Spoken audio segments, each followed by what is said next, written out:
lihat, ini saya ada foto waktu dulu Pak Jokowi juga ini pakai kacamata ya. Nih, pakai kacamata. Ya, sehingga orang meragukan kok pakai kacamata. Ya, memang dulu pakai kacamata. Kalau sekarang nggak pakai kacamata ya, saya mau alam bisawab. Tapi dulu pakai kacamata. Ya. Ini pada saat wisuda ini, wisuda terus ada dikasih selamat gitu. Nah, itu pakai kacamata Pak Jokowi. Ya kan? Iya, betul, betul.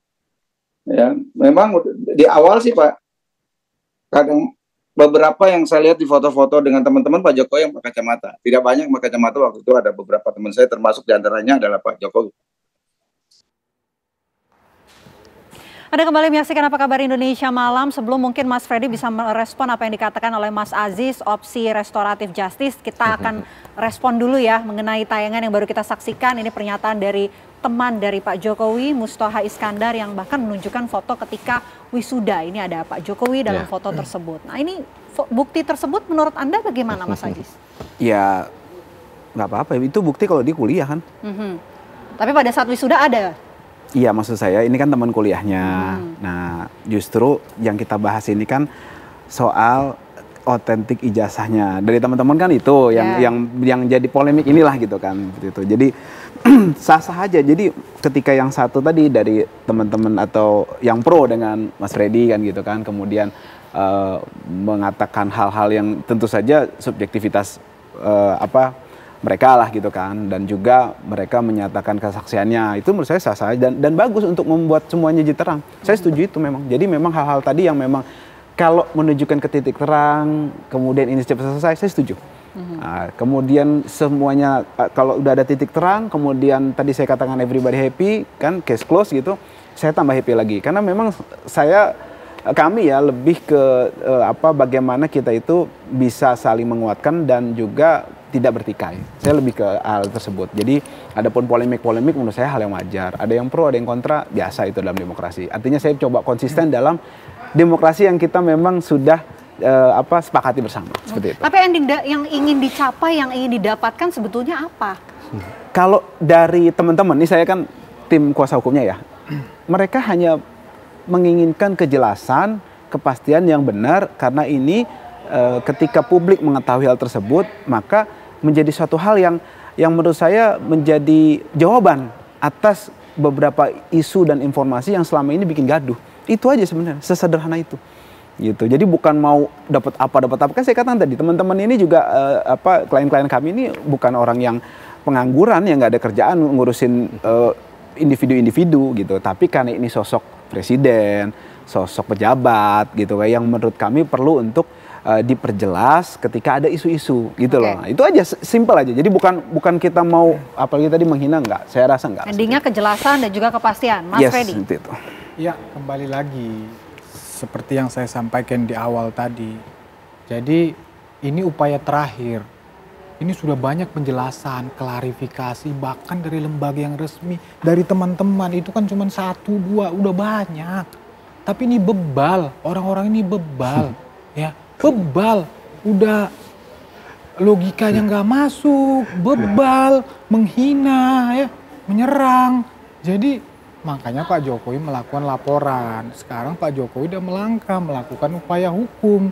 Jadi saya tambahkan tadi dari Bro Aris ini.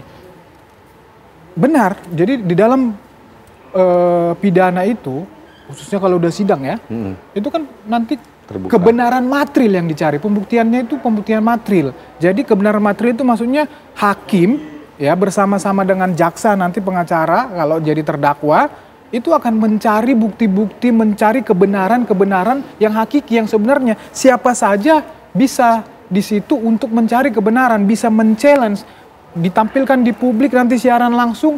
Nah jadi nanti kan pada saat pembuktian itu kan disita misalnya ini oleh dari polisi, dari penyidik ke jaksa. Nah ini kan akan ditampilkan di situ, selain pengacara, terdakwa, hakim bisa melihat, mungkin nanti kalau langsung bisa juga disorot. Kan begitu. Jadi sudahlah, ini sudah melalui proses hukum. Akan sampai pada titik di persidangan. kita bersama-sama masyarakat Indonesia sama-sama menyaksikan nanti siapa yang salah, siapa yang benar di sini. Itu saja, kita tunggu aja proses ini berjalan. Oke, gitu. Jadi dari sisi Mas Freddy mengatakan bahwa opsi jalan tengah dari Bang Aristo adalah opsi yang sepertinya oke untuk dijalankan daripada opsi restoratif justice? Ini apapun yang dilakukan, kalau tidak dijawab secara hukum, ini tidak akan selesai polemik ini. Nanti apapun yang terjadi ngomongnya nanti beda lagi. Loh sampai sekarang tadi malam saya masih ini kok dengan yang dilaporkan itu masih omongannya masih begitu, terus kita mau berharap apa sama orang-orang seperti itu? Gitu loh. Kalau tidak kepastian hukum yang menjawab ini, nanti beda lagi omongan ini. Beda lagi, restoratif justice atau damai, nanti bisa dibangun lagi narasi-narasi. Memang itu pekerjaannya, kan bisa dilihat sejarahnya, gitu loh. Jadi sudahlah, ini akan dijawab oleh putusan hukum, putusan pengadilan. Kita tunggu saja itu, proses ini berjalan, kita biarkan saja. Oke, opsi restoratif justice sudah nggak ada nih Bang. Jadi gini, saya bingung nih sebenarnya. Bang Freddy ini ada di pihak Projo yang mendukung Pak Jokowi untuk tidak menjalani proses hukum, atau kita nih atau teman-teman tadi Dr. Tifa dan Roy Suryo CS ya dan kawan-kawan. Karena yang dikatakan tadi kita proses hukum nanti akan terlihatlah ijazahnya ini seperti apa. Ini kan berarti bilang siapa yang benar, siapa yang salah. Iya, kan tadi kan bahasanya kan kita bisa di-shoot, dilihat ijazahnya. Oke, kalau objeknya ijazahnya, maka yang harus diproses hukum tentu saja yang pertama adalah laporan teman-teman di TPUA yang menuduh 263, 264 terkait dengan ijazah Pak Jokowi. Kan objeknya ijazah. Makanya saya bingung, saya tadi waktu duduk, ini Mas Freddy ada di pihak Pak Jokowi yang membela itu atau apa? Karena dia katakan tadi kan nanti di persidangan kelihatan ijazahnya itu asli atau palsu. Berarti objeknya 263 dong, 264. Koreksi kalau saya salah, Bang. Nah, tapi kalau objeknya adalah laporan Polda Metro Jaya, itu adalah penghinaan tadi, penghasutan, menyerang kehormatan. Ya berarti yang dibuktikan itu bukan ijazahnya, tapi apa sih serangan kehormatannya itu? Gitu loh. Jadi saya mau luruskan, saya tadi bertanya-tanya makanya, ini kok malah pengen supaya ini proses hukum.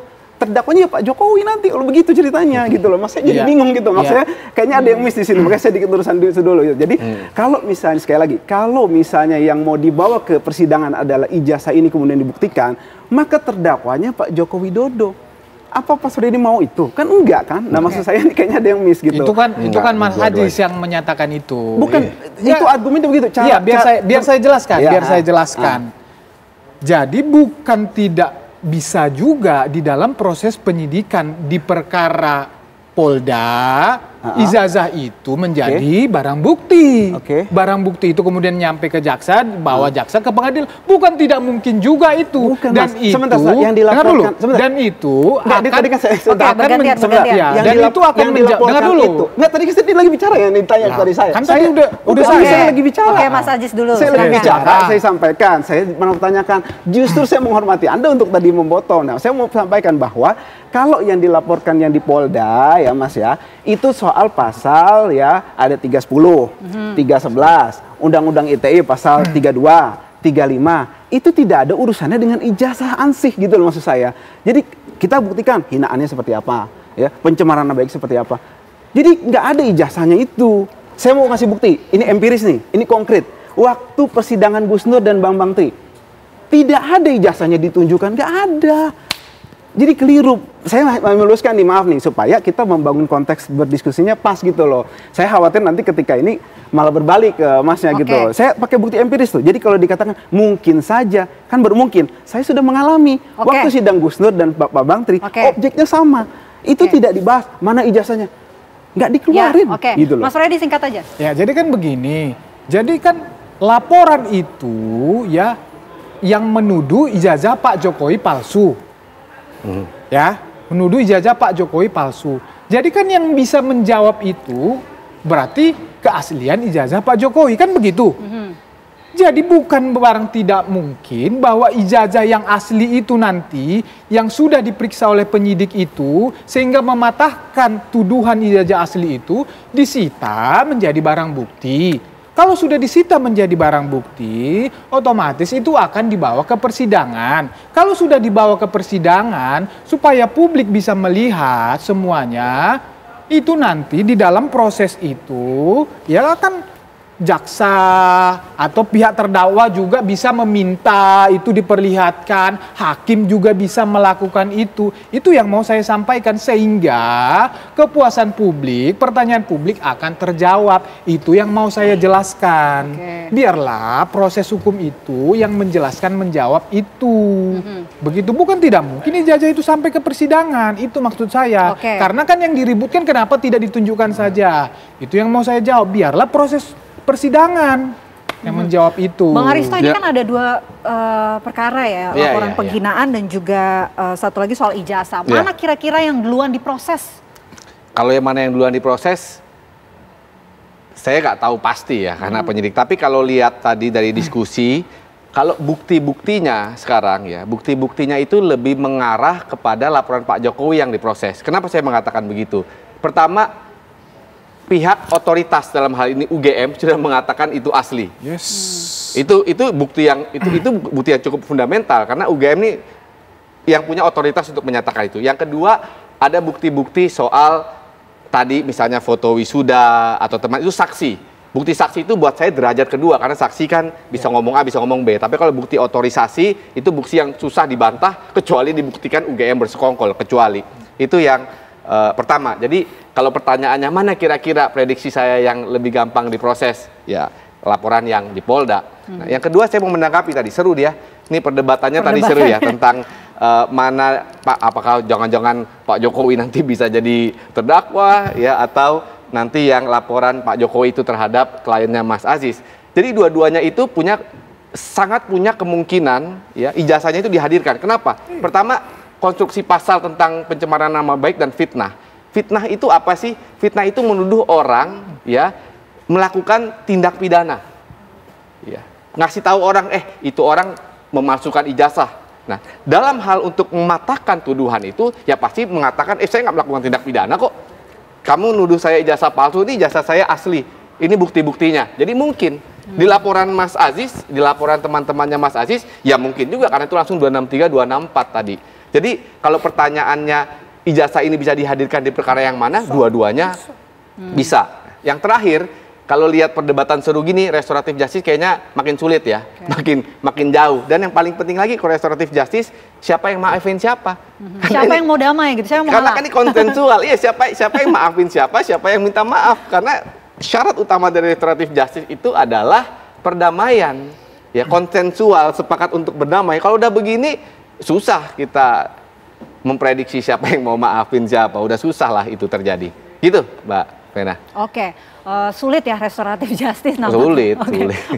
Mudah-mudahan kasusnya tidak semakin berbelit, tidak semakin kusut, segera menemukan titik terang dan kalau memang masuk ke proses persidangan bisa disiarkan langsung seperti opsi jalan tengah yang disarankan oleh Bang Aristo. Terima kasih banyak Mas Aziz, terima kasih Bang Aristo, terima kasih Mas Freddy atas waktunya di Apa Kabar Indonesia Malam. Selamat malam.